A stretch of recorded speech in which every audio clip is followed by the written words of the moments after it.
Hello, and welcome to another whiskey review with me, the Whiskey Novice. Thank you for joining me, where we are dipping around our little grubby fingers in some distilleries which I personally have yet to try. So this could go on for a while. This is just something I'm running at the minute. Distilleries, mostly Scottish distilleries that I have yet to try. Welcome indeed to Novice Towers. We're at this hay fever season, so thankfully I had done an awful lot of tasting notes in this, but I'm still relatively functional at the moment. But we'll see how we get through it. So this time we're going to take a look at that boutique whiskey company's Glenburgie 8-year-old. Actually, I was going to say 10-year-olds. Glenburgie 8-year-old. So let's take a look at this. It is Glenburgie, owned by the Chevis brothers there. So Pernod Ricard, technically a Speyside distillery, Glenburgie. Most of what Glenburgie are producing is going into the Ballantine's blend. So let's then look at that boutique whiskey company. Well, I suppose you describe it as a sister company to Master of Malt. So that's who that boutique whiskey, and they're independently bottling some Glenburgie 8-year-old. So what are they known for? Well, they're known for these little tooty bottles for a start, all these 50cl bottles, and their sort of hand-painted, hand-designed labelling, which is very eye-catching and I like quite a lot. And they're a good, I would suggest, independent bottler, but most of them are.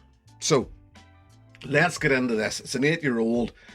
I tried but couldn't figure out or find out what the maturation was on this. That is very pale whiskey. This is bottled at 55.2%. It'll be natural colour, non-chill filtered, obviously. I say obviously, we just take it for granted. I would say this is probably a refill hogshead or something like that. It certainly hasn't had an awful lot of wood influence. So getting into it, you get all of that nice, youthful, buttery, estery, fruity,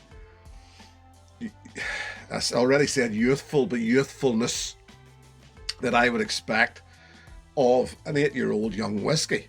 Now, Speyside. So you're getting all the honeysuckle, honey notes and floral notes. And I know there's an awful lot of people actually don't like that note, the floral note, don't like the use of the term the floral note. Sorry, it's just something that I get with Speyside whiskies. It's a personal thing, but they do tend to be that sweeter, fruitier side of things, and this is very much down that path. Nice little easy peeler oranges, mandarin oranges, and yes, I would suggest maybe hints even of lime. It's a beautifully balanced, lovely, fresh, clean spirit, and because it's young, you're still getting all of that barley sugar, all of that. The new make hasn't been washed away with over maturation here, so there's a nice youthful new makiness of it, which I like.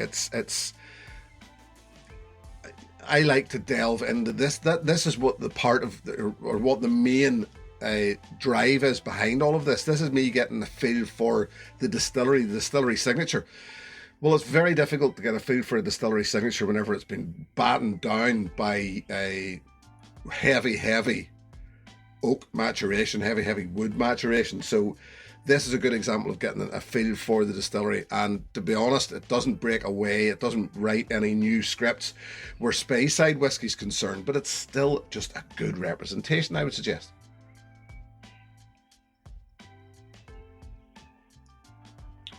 The palate's the same, sweet and sour arrival. Green note, which I'm getting for the first time, an initial green note, which is a sort of thing which we tend, yet again, how do you explain green? That's me describing flavour in a colour term. But there's just this sort of vegetative green note, but fresh vegetative green note.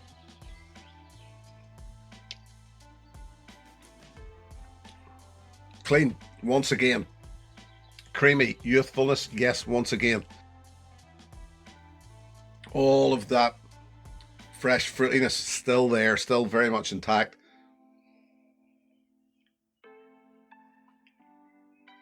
Beautifully crisp and clean. Honey, honeysuckle, floral. Say what you like. That's what I get. Not overly punchy at 55.2%. All I would suggest that alcohol at 55.2% is doing is adding to the already vibrant note that's here, the vibrancy of this, the youthfulness and vibrancy of it. So it just gives it a nice punchy, sort of, I'm going to suggest chili lime. Heat. Yeah. And it's just, it makes for quite a long finish. And all of that heat just hangs around along with the nice, bright, almost effervescent, sparkling chili lime and lime citrus. Yeah, all working together. I'm all working together very well. I'm gonna maybe, probably, I don't know quite yet, avoid what I paid for these in this sort of what I'm doing here. This wasn't that expensive. They rarely are, because if you know me by now, I don't spend hundreds upon hundreds on whiskies generally. But all I know is I'm glad I bought this. Most, I would also suggest, of what I'm doing here with trying out these new distilleries, I will not replace. It will be a one and done. In most cases, they are independently bottled, short runs, small batch stuff, so the chances of actually being able to replace them are slim to nil. So I'm quite happy to just get a feel for the distillery. So that's what I'm doing. That's what I'm quite happy doing. I'm glad I bought this, put it like that. Glenburgie, not, in my opinion here, breaking any new ground. This is a sort of, I would call, atypical Speyside, but it's a good one. It's a nice, good, clean whiskey that I would enjoy all day long. I know from whenever I was doing my tasting notes in this, add a drop of water, softens it up, brightens up the palate a bit, brings out more of that citrusy goodness, and the finish just remains a decent length and good, clean, fun. There you go. I've got to move on from that.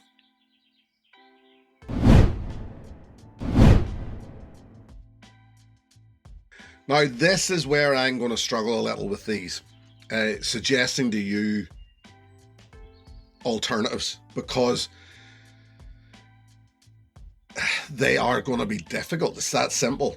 And especially whenever, as I said about this is a Speyside which isn't breaking any molds. It isn't changing any rules. It's you know, so it's a typical sort of. So I'm going to fire out to you what I consider a sort of a whiskey which is fairly close to me in flavour, and it's one of these. It's an independently bottled tannic. Yet again, not really straying away from that sort of feel of whiskey, malty, bright, clean, citrusy. But tannic are another one of those ones that fly under the radar, which are known pretty much for being independently bottled blend fodder. And yet again, a great example of whiskey, single malt whiskey, that when you get your hands on it, when it's done right, it's fantastic. So, you know, this is probably a bottle. I don't know how many of you out there that are watching this will ever have actually had this very bottle of Glenburgie 8-year-old from that boutique whiskey company. Probably slim. You know, probably very few of you have had this actual bottle. An awful lot of you, I imagine, will probably have had Glenburgie in the past. If you haven't had Glenburgie, but you have had tannic, imagine that same sort of feel, just slightly, you know, variation on a theme. There you go. So I'll leave that there. As I said, it's going to be very difficult for me to suggest alternatives in a lot of cases, but I would imagine in some cases it'll maybe actually come quite easy to me. So there you go. That's Glenburgie ticked off. Tick. That's another box, and believe me, it's a long list, but I'm looking forward to it. And a good start, in my opinion, or certainly, you know, we're into this motion now about these distilleries. So yeah, this is a good one. I'll stop blethering. Thank you very much for joining me. Thank you very, very much to my patrons. Should anybody wish to join that group and show the channel a little more support, the details are in the video description below. I'll be back the next time. I hope you can join me then. Until then, look after yourselves. Here's to your good health. Cheers. Hey, thanks for watching my video. Please click and subscribe to be notified of further content.